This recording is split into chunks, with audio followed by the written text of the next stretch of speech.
Hey everybody, how you doing? It's Dean Jenkins here. So for this week's installment of Difficult Conversations, what I decided to do was take a question that somebody that's been following the project from the beginning asked and throw it out there to a bunch of different police officers from all over the country. So that's going to do a couple different things. The first thing it's going to do is going to stimulate conversation, which is what we've been trying to do all along. And the second thing it's going to do is it's going to answer a couple age-old questions of A, do all police officers think the same? And B, are all police officers trained the same? So stay tuned, you're not going to want to miss this. Let them know. Hashtag supply the why. How you doing? My name is Dale Peters, and I'm an active duty police officer out here in Southern California. I am also the host of the Black and Blue podcast. Be sure you check that out at blackandblue.us. But the question at hand today is about the taser. Why is it termed as a lethal weapon in one state and not in another? I would say that's basically a legislation and training issue. Out here in California where I am, we get some really good top-notch training. I would assume other jurisdictions do as well, but I can only speak on California. And out here, we don't term the taser as a lethal weapon. We term it as a less than lethal weapon. And what that means is, ordinarily we wouldn't use a taser in a deadly force situation. But it can be used if the situation calls for it. It can be used in a lethal situation. Ordinarily it's used, in a situation to possibly, stop a combative subject or something of that nature. But it can be used in a lethal situation if the situation calls for it. My name is Obed Magny, and I'm a police officer out here in California. And the question is, why is the taser considered a deadly weapon in one jurisdiction and in another jurisdiction it's not considered a deadly weapon? So obviously there's some legal issues in the definition of deadly versus not deadly. So there's the first problem. There's no consistency across the board, but I'm going to do my best to try to explain this. So in one jurisdiction, using the taser, like for example out here in California, it's considered a less than lethal weapon. So when you're hit with the taser, like I have when I was in the academy, everyone had to go through that experience to, see what it feels like and all that good stuff. So when I'm hit with the taser, I'm incapacitated. It's kind of like putting that 9-volt battery on your tongue, and you just kind of have that discomfort for like 5 seconds, 3 to 5 seconds. So in that aspect, it's not meant to kill you, but it is meant to hurt and make you very uncomfortable for a short period amount of time so that officers can take, people into custody. In that aspect. So whether it's me being hit with the taser or somebody being hit with the taser, the act itself is not considered deadly. So that's how one jurisdiction will define that. And again, I'm oversimplifying it for the purpose of this video. In another jurisdiction, they may use the fact that because you are incapacitated and you are defenseless, it could be deadly in that sense. So if I'm hit with a taser, somebody could take my gun from me. I can't protect myself. And the easy answer to that is that's left up to the individual states. Laws are devised by legislators in state houses across the country, and police departments actually have very little input in those types of things. As we all know, laws are different across all 50 states.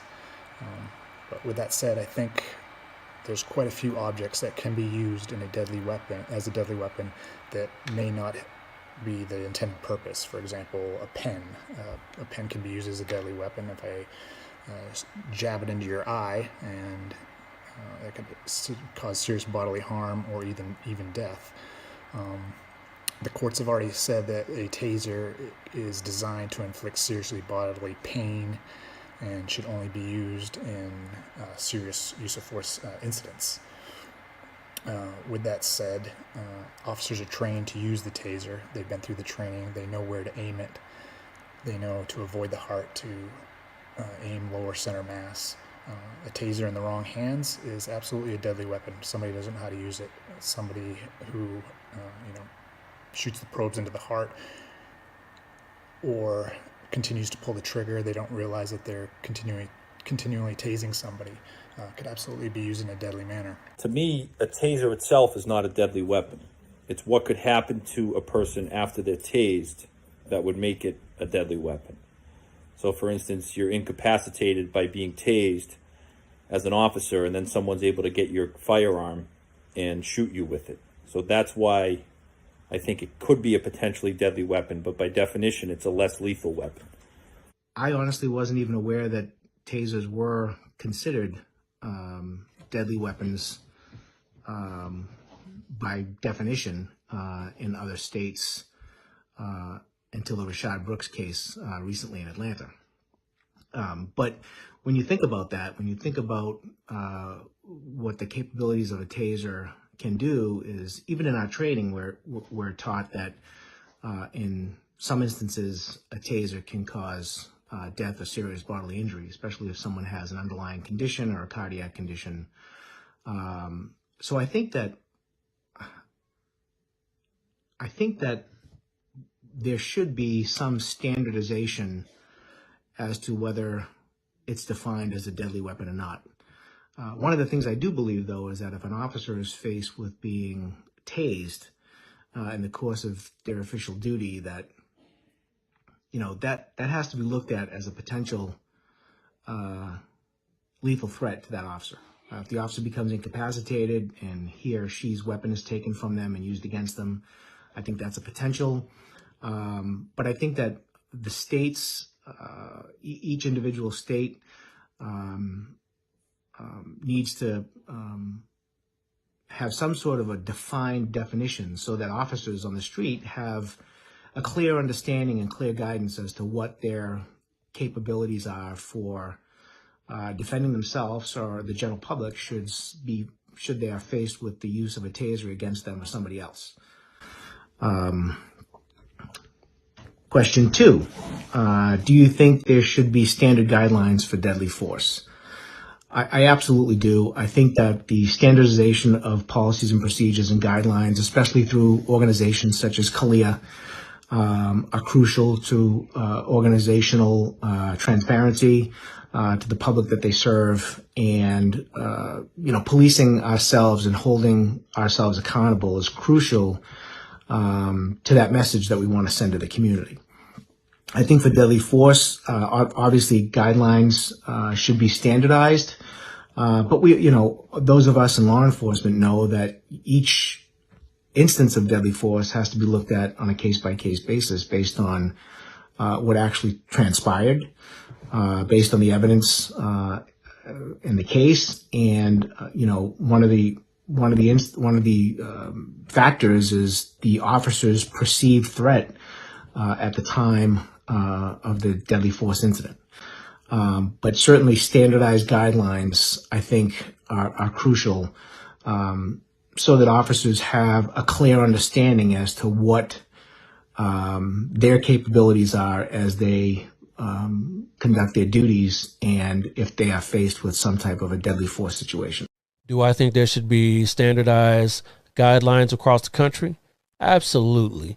That would put a halt to some of these ambiguities that arise from one state to another. We got a situation out in Georgia of, is it a lethal weapon or not? If we had standardized principles and guidelines, that would put an end to that, and I would take that out of the DA's hands, and it would put it squarely on the policies and principles that some standardized board put forth. I hope I answered your question about the taser. Feel free to contact me at any time if you have any other questions or concerns. Thank you. Because of the inconsistencies across the board, there's a lot of confusion. And I'm not even saying that my definition is the end-all be-all, but I think that's where some of the hang-up is. So there has to be a national standard where it's consistent across the board, because that would alleviate a lot of the issues as far as why officers are doing something in one department while the department next door is not doing that. So hopefully that helps. And should there be a standardization across the board as it relates to use of force? It's a popular question right now, and it's something that can't really be wrapped up in a small video, but my short answer is yes, I think it's time that there is a standardization across the board. We do have to take into consideration various departments of various sizes. In my department, we have about 60 people, and backup is only a few minutes away typically. In jurisdictions where backup is 45 minutes to an hour away, those things have to be taken into consideration. I think most states feel that their use of force is on par with what is reasonable. So it's going to take a long time, but I do feel that if we do have some sort of standardization across the board, because we have the same standard guidelines as it relates to case law, as in Graham versus Connor, that covers the entire United States police officers. So to have a standard use of force guideline, I think would be helpful to us going forward. Yes, but we already have a standard guideline with Graham versus Connor, objectively reasonable standard, which is based off a three-pronged test: the severity of the crime at issue, whether the suspect poses an immediate threat to the safety of officers or others, or whether the subject is actively resisting arrest. The use of force that you're using against your attacker has to be objectively reasonable. If a subject steals your taser off your belt, they now have access to your weapon if you get tased. So that is absolutely deadly force, in my opinion. And we already have case law deciding that with the objectively reasonable standard case in Graham versus Connor. Thanks, guys. Appreciate it. I think there should be standard guidelines. I think, it's a less lethal weapon, like I said, by definition, and I think that is the standard guideline. I just think how it's used is what makes the difference. So to say there's standard guidelines, I think would be too much of a reach. I think it's impossible to plan for every scenario related to a less lethal weapon. And how do I think that would help with case outcomes? I think each case should be treated on a case-by-case basis, because there's always specific things that happen within certain cases that are unique to it. So to say that because a taser was deemed a deadly weapon in Atlanta does not mean it should be a deadly weapon necessarily in Massachusetts if it wasn't used in a certain manner. All right, the first question is, why is a taser considered a deadly weapon in one state and not in another? And that's pretty simply answered. The Constitution allows for each state to basically have the freedom to make any law more strict than the federal law. So you can't make a law that's more lax than the federal law, but you can make one that's a little stricter. So each state has the ability to do that, and that's why the taser is considered a deadly weapon in a place like Georgia and not a place like where I work, Massachusetts, or even in New Hampshire where I also worked. All right, the next question is, do I think there should be standard guidelines across the country as far as use of force? And very simply put, absolutely. And the reason why that's so important, it's not even for the simplicity for police officers, it's really for the simplicity of you, the citizens. Because one of the things that makes it so difficult to debate these cases, what's a good use of force, what's not a good use of force, is every state is a little different as to how they define what force, what level of force a given action is, and then what the balanced response is for that force. So if we had a standardized system for all police officers across the United States, it would make it easier to explain some of these cases, and it would also make it easier for the public to buy in when police officers from one state say they did a good use of force, and then maybe people from another state think, well, that's not really how we do things here. So standardization is key, and I think that's something that should be considered for sure. All right, the final question is, if there was standardization across the board, would it help with case outcomes? And the simple answer is yes, because it's just like anything else. Any decision that you make at home, any decision that I make, if I'm going to buy a couch, if I know that the price is the same at every furniture store, it's going to be that much easier for me to make a decision than it is if I have to shop around at each different store and kind of figure out how each store prices their furniture. So it's a crude example, I know, but the short answer is yes. I think it would help with having more standard outcomes with these cases, and you wouldn't see like the large variations between state to state, because there would be one standard for the entire country, and it would make it easier for the sentences or for people getting off. It would make it easier to understand those verdicts and make it standard across the country. So, all right, everybody. I hope you'd enjoyed seeing some of the different comments from some of the police officers that were kind enough to send in their videos and share their views with everybody. So now we've talked about the taser. So let's take a look and see what it looks like when you actually get hit with a taser. So I'm going to leave you with that. Enjoy the rest of the video. and I'll see you next time. Hashtag supply the Y.